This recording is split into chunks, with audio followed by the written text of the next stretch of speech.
talk about your part first? Sure. So, it's funny how Heidi and I always came together on so much stuff, and it just happened that way.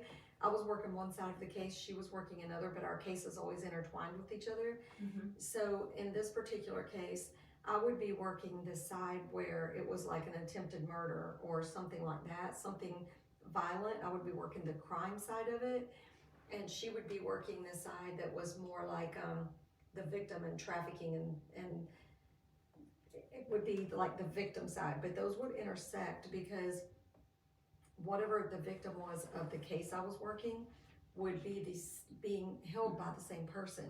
Like when I say being held, like he's controlling them either by drugs or money or a lot of or forced coercion, all of those things.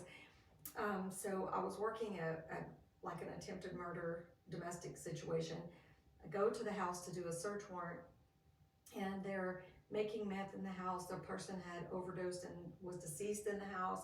Oh. Like we wasn't planning on walking into something like that, but you never know. So this girl says to me, that is my meth, but let me explain to you what happened in my life.